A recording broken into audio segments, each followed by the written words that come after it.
Hi, everyone. It's Betty Ray again, a channel for the Archangel Raphael. Today, I'm asking Raphael to help you understand how you create in your world.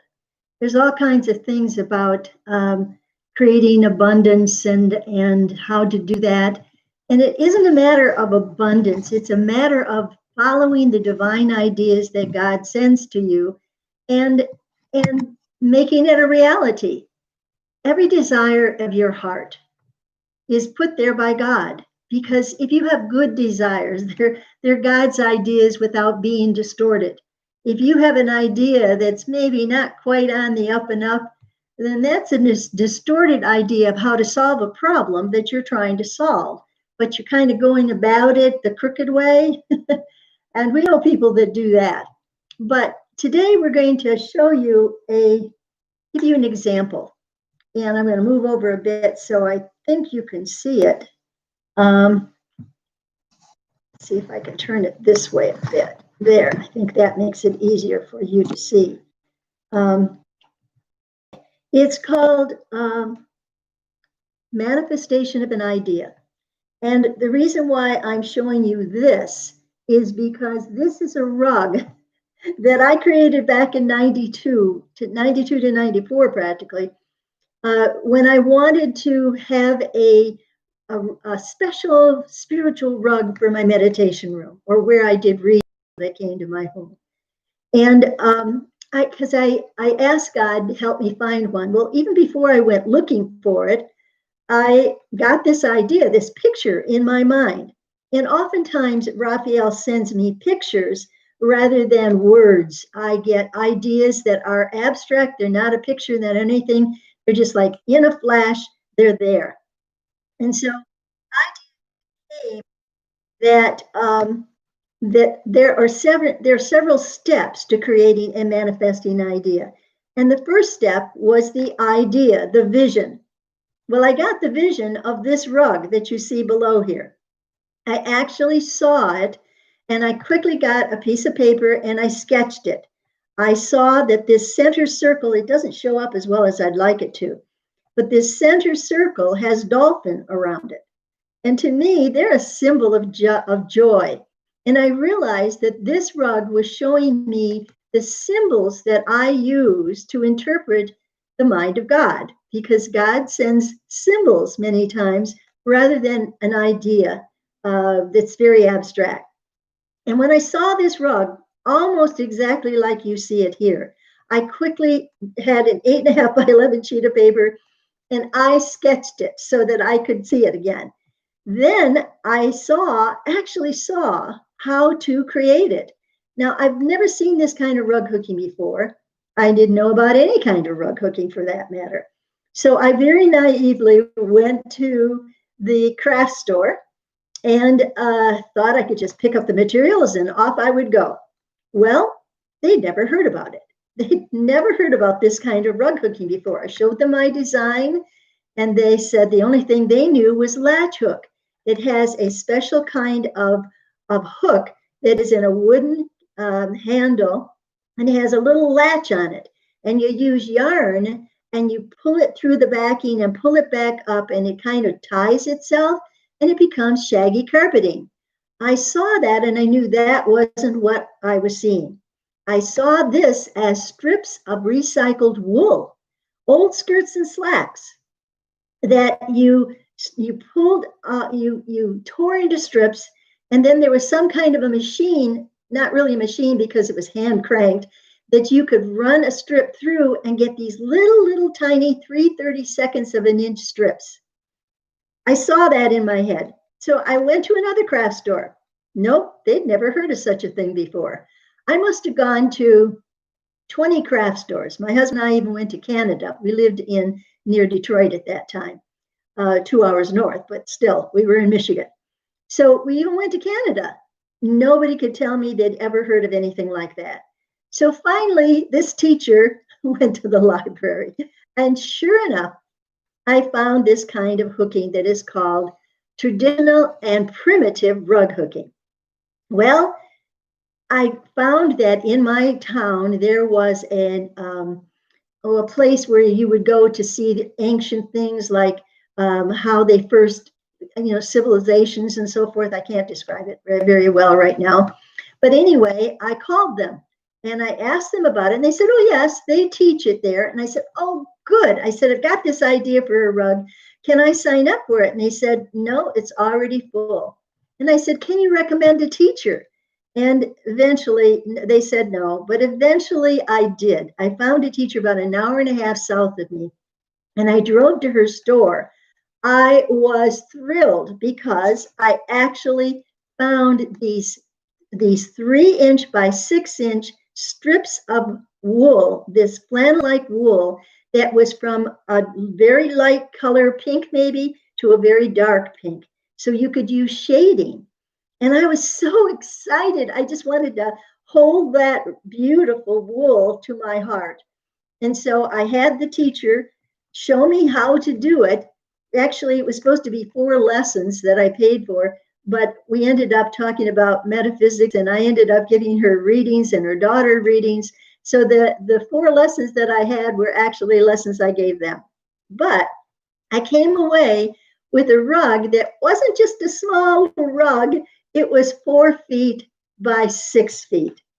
And this, I give credit to this young woman that ran the store. She didn't blink an eye. She usually, you start with a little piece, a little round piece, so that you learn the technique. But I'd already been shown how to do it. And so maybe I did it in another lifetime. I don't know.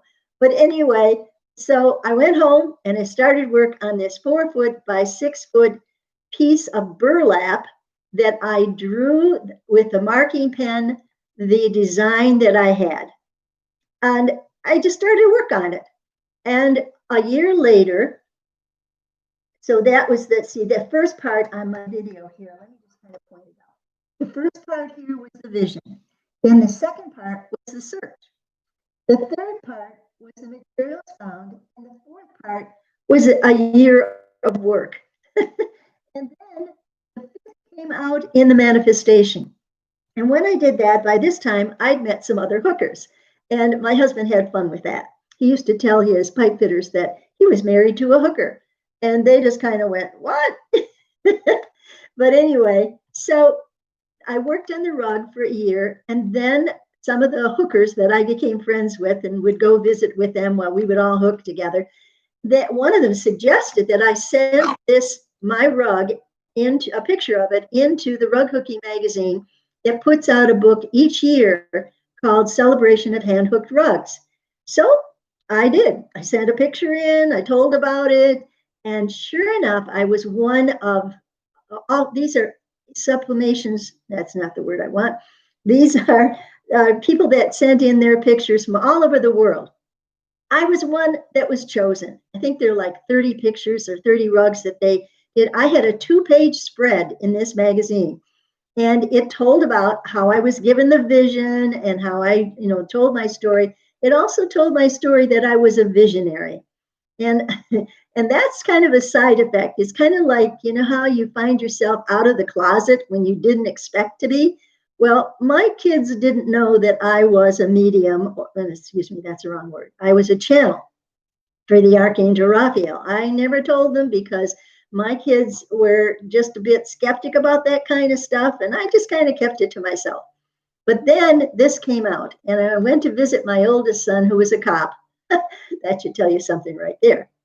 And I showed him very proudly and excitedly this magazine that had 1 full page of the rug and another page telling about my experience of seeing the rug and the vision and how I had to search for it, et cetera, et cetera. And he read the article. He didn't say a word. He put the book down on the coffee table. He got up from the couch and walked out of the room. Can you imagine my reaction? It was like, no comments? No, congratulations, Mom, this is great?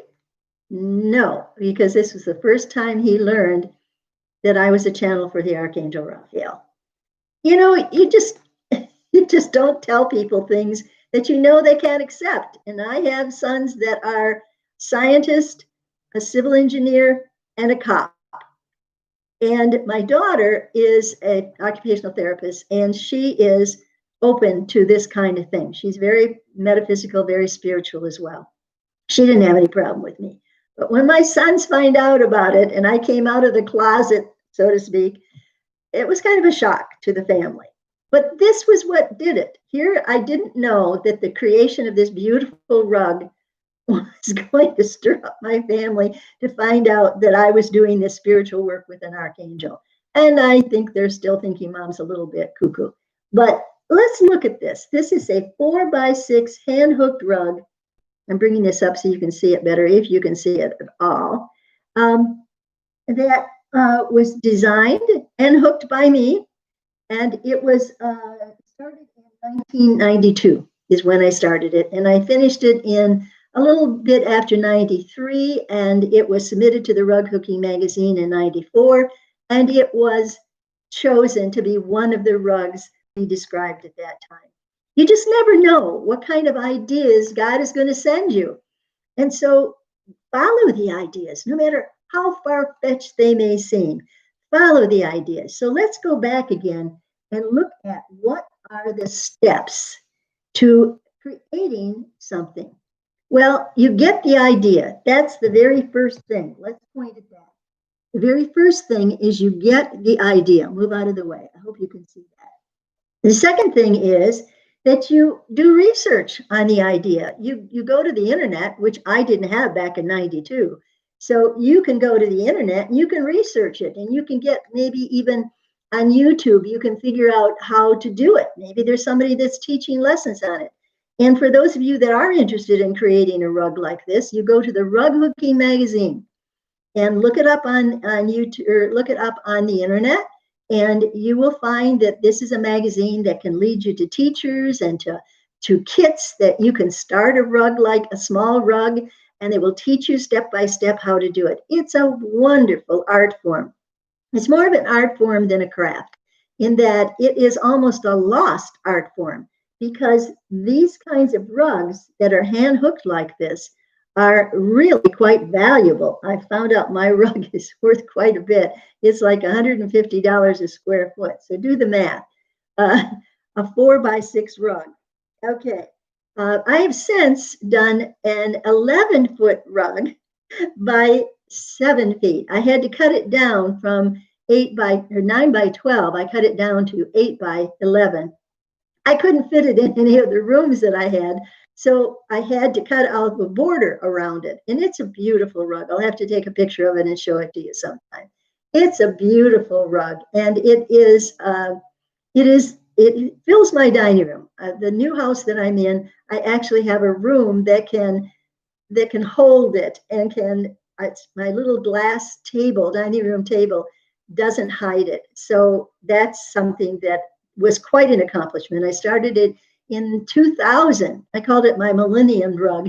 And it's taken me until just last year that I finished the binding around the edging. Now, I can imagine 11 by 7, how much that is, 77 square inches all the way around, not once, but 3 times.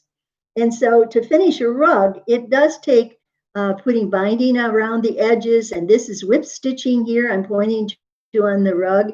This is whip stitching and around the edges, and that's done with yarn, and that's to finish it off. But it is burlap is the backing, and I drew the different pictures on it with making my own stencils.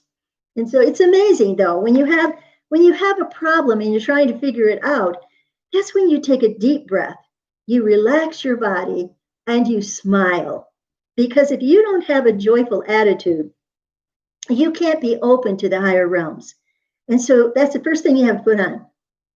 It's a happy smile and a joyful attitude and a gratefulness that your ideas and your gifts that have been given to you will be made manifest.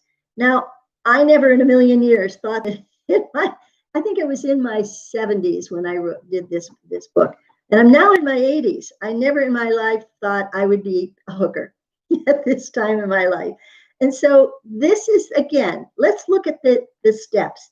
You get an idea and you quickly write it down somewhere.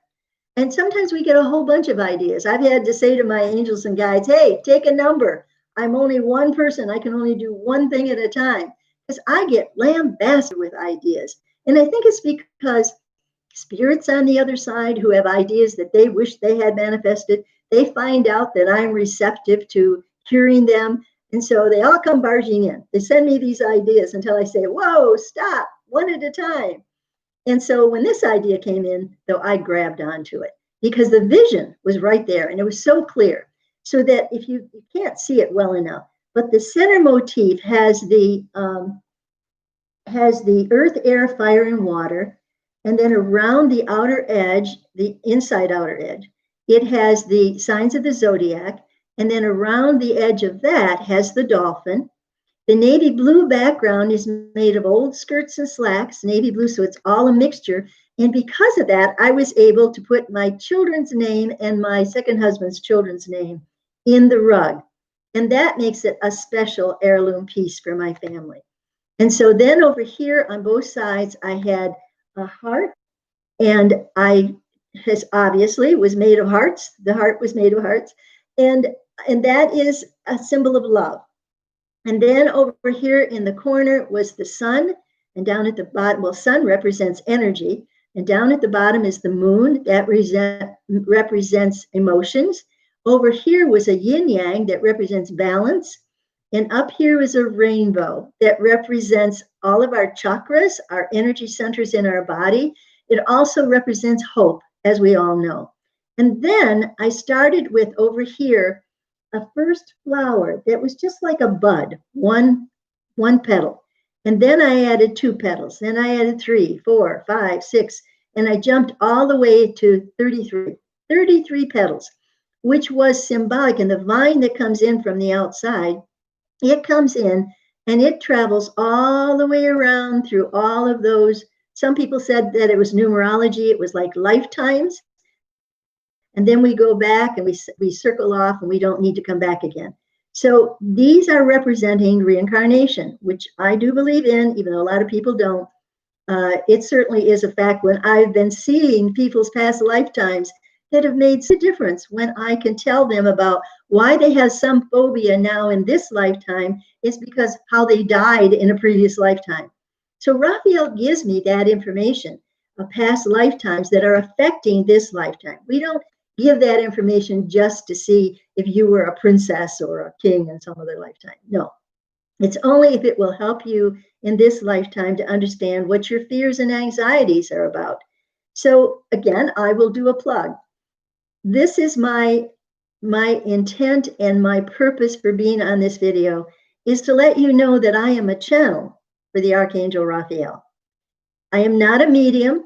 I do not call people who have passed, but Raphael can do that. And we can talk to people who have passed if that is what you ask. But that's not my main work. I am simply a channel for Archangel Raphael. And that means that his ideas and his pictures, as is demonstrated in this rug, are how I see the world and how I see your world when you ask for it. Again, I give you that. Just email me at angelbettyray@gmail.com and we can set up a meeting where you can get information from the Archangel and your questions can be answered. And you will find the love that comes through from this Archangel is so profound. It just sort of gives you goosies all over. And you just feel like you're walking on air when you're done with the reading. There's never any criticism. There's never any judgment. There's only love, as truly what is from God is only that love. So don't hesitate to email us at angelbettyray@gmail.com. And by the way, angel is spelled A-N-G-E-L. Some people have misspelled it. angelbettyray@gmail.com. I'm more than happy to give you a reading. And maybe you don't know it, but I'm not charging anymore. I'm going to be 86 next month. And I am so joyous and so pleased with the good health that I have, although I hurt my back a while back through my own neglect and lifting books when I shouldn't have. But I am extremely healthy, and I am so joyful to be able to share the wisdom of an archangel with you. And so angelbettyray@gmail.com and set up a reading. and it's free. Now, that's another thing you aren't going to find. And in fact, people go, I wonder if she's worth it, if she isn't even charging. But I used to charge quite a bit. And I decided that all the blessings I've had and the good health that I've had, it's time for me to pay it forward. And so I no longer charge for my readings. It's free. You just give me a call or an email, and then I will set up a time when we can have a reading with Raphael. Okay, so today's whole reading is about how you can take an idea and make something beautiful of it. It's trusting. It took me months to find anybody that had even heard of this kind of rug hooking. And even then, I had to go to the library. You'd think this retired teacher would have done that first. No. And we didn't have the internet back there, so I couldn't go Googling it. So when I got this, I had to just figure it out. And so, as I said, I finally found it at the library. And so that's how this came about. 1992 is when I started it, and it was done in 93. And in 94 is when it was put in a book called Celebration for Handbook Rugs. It was chosen among many, many people submitting it from all over the world. I was thrilled. And if they said that it wasn't just the artwork, that they felt the artwork was done very well, which pleased me. They said the coordination of colors, but it was also the uniqueness of it and the design. And so I found out later from my daughter in Maryland, excuse me, that one of the judges she talked to and found out that she had been judging my rug, and she had talked to all the other judges who gave their opinion individually, and they all unanimously agreed to submit my rug to be in the magazine for that year. I am so thrilled. See, you just never know. And since then, I've been in the rug hooking book with an angel that I created. I sent it in, and they put it in for use of usual materials. It seems like anything I start, I end up publishing it some way. So I started writing the novels, and now they're on Amazon, and the first one got the #1 bestseller list. And so that was a thrill. So it's like anything I put my hand to, it seems like I can get some amazing experiences from it. And that's why I wanted to share with you this experience, this amazing experience of creating this 4-foot by 6-foot rug. And again, let's go through the facts. The first one, the vision. That's the first thing. You get the idea. It's a vision is not always the way you get it. You just get a flash of an idea and you go, oh, yeah, that's really a cool idea. And then you forget about it. But don't forget about it. Write it down. Have a book of ideas and write it down. And one of them will come to your attention in the middle of the night, and you wake up and you go, I can do that. And off you go. So that's the first thing. You have an idea. And then the second thing is you got to search for how to do it. And then the third thing is you have to find the materials to create it. Do you realize everything in your home started with a God-given idea? Every piece of furniture you have started with an idea, and it went through the process of an engineer or whoever, a carpenter, whatever it was. The idea keeps getting transformed into the manifestation of it into reality. Everybody does that.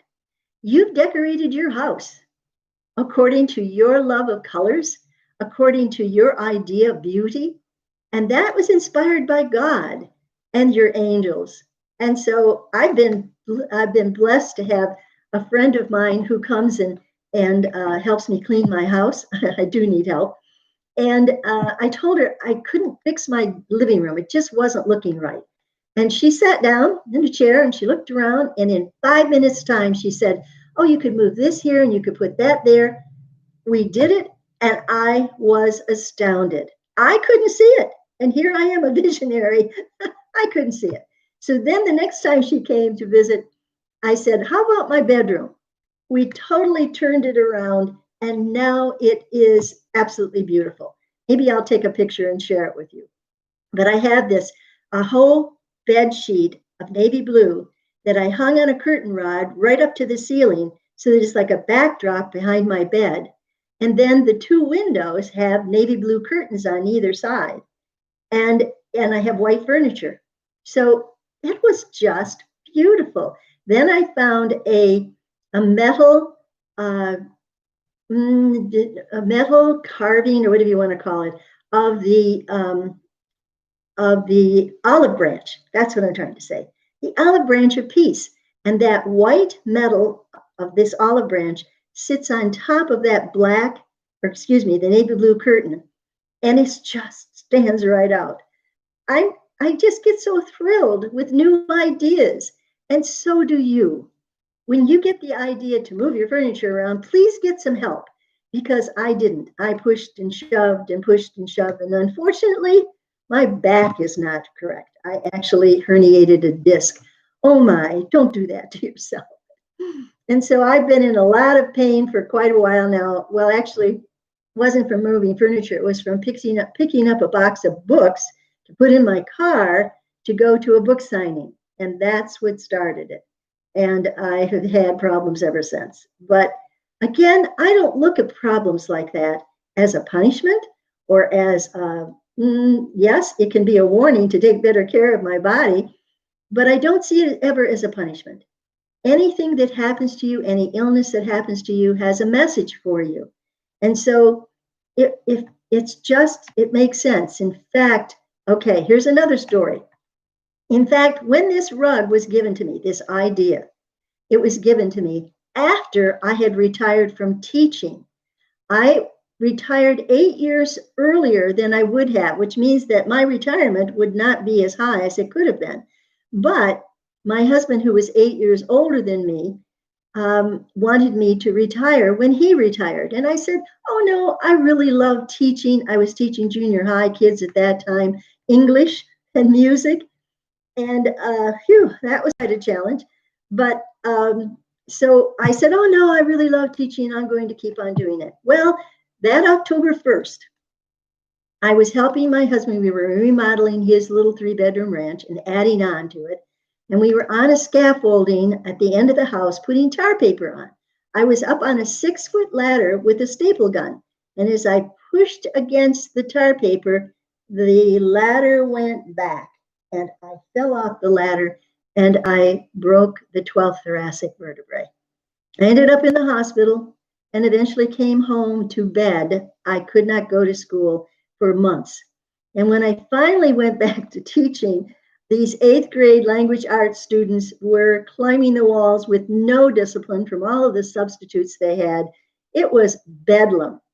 And I remember standing in the middle of the room, slamming slamming my hand down on the desk and saying, you will be silent. This is not a democracy. I am a dictator. You will do as I say. I had complete silence and I had complete control after that.